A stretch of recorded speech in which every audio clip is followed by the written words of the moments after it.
एक सेठ जी थे, वो महात्मा जी के पास पहुंचे और महात्मा जी से बोले, महात्मा जी आपका भजन में मन कैसे लग जाता है? मैं भजन करने बैठता हूं मुझे तो नींद आने लग जाती है, आप भजन कैसे कर लेते हो? महात्मा जी सोचे कि इसको क्या जवाब दे, तो बढ़िया इसको जवाब मिलना चाहिए ताकि इसका जीवन सुधर जाए। महात्मा जी ने कहा, सुनो, मेरे भजन में मन लगाने की चिंता तो बाद में करना, पहले मैं तुम्हें एक बात बताए दे रहा हूं, ये सब चीजें छोड़ दो, मेरा मन कैसे लग रहा है ये तुम बाद में सोचना, मैं तुम्हें एक रहस्य बताए दे रहा हूं। कौन सा रहस्य? बोले तुम्हारी 5 दिन बाद मौत होने वाली है। तुम 5 दिन बाद क्या मरने वाले? क्या कह रहे हो महाराज? मेरे तो बाढ़ सारे काम धंधा सब अभी अधूरे हैं, इतना सारा काम काज करना है, लेकिन संत की वाणी है, गलत हो नहीं सकती। सेठ जी ने सोचा अब मैं क्या करूं। सेठ जी घर पहुंचे, अकेले बैठ गए। रोज घर आते ही महाराज पत्नी से चिक होती थी, आज शांति से बैठे हैं। क्यों? क्या करे, 5 ही दिन का तो वक्त है, अब 5 दिन झगड़ा करके क्या फायदा।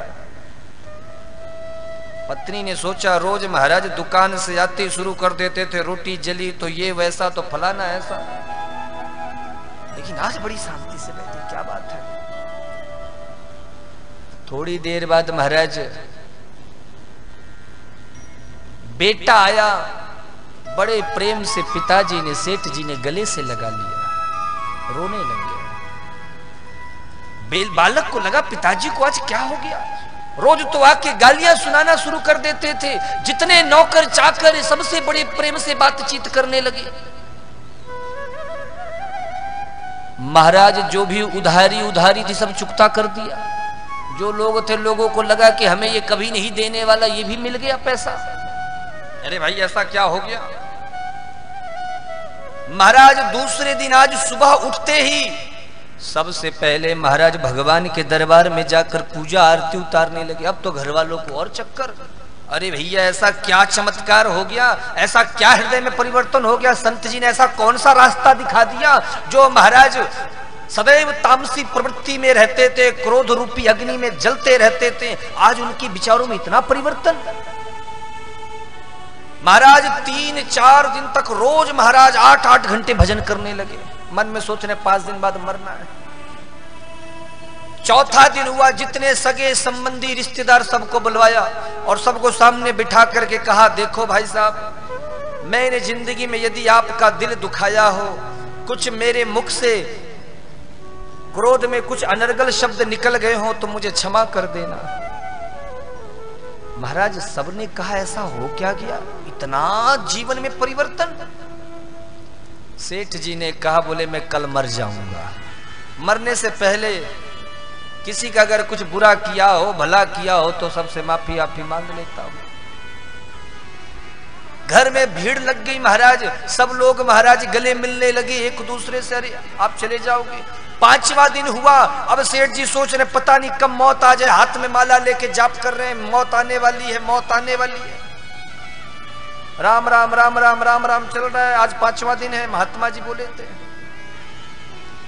बगल से महात्मा जी निकले, बोले आज 5वां दिन है, जाएं सेठ जी से थोड़ा मिल के आ जाते हैं। 5वें दिन सेठ जी के पास पहुंचे। सेठ जी ने जो महात्मा जी को देखा, महाराज धन्य भाग, अंतिम समय में आपका भी दर्शन हो गया, चरणों में साष्टांग प्रणाम किया। आज बोले महाराज अब बस मरने का ही टाइम है, आज 5वां दिन है, पता नहीं कब प्राण छूट जाए, भजन माला छूट नहीं रही है। जब से आपने कहा 5वें दिन मरना है, ऐसा कोई दिन नहीं रहा, कोई समय नहीं रहा जब भगवान को याद नहीं किया हो। महात्मा जी बोले तुमने 5 दिन पहले मुझसे एक प्रश्न किया था, याद है? क्या प्रश्न था? भजन में मन कैसे लग जाता है। आज ये जवाब की बारी है। तुम बताओ तुम्हारा भजन में मन कैसे लग रहा है।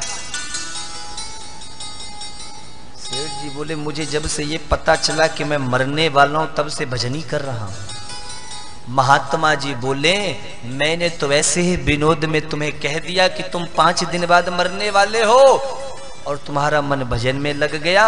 बस हम में और तुम में इतना ही फर्क है, क्योंकि हमें पहले से ही पता है कि ना जाने मौत कब आ जाए, इसलिए हमारा मन अपने आप भजन में लगा रहता है। इसलिए माई बाप, मृत्यु ही ध्रुव सत्य है।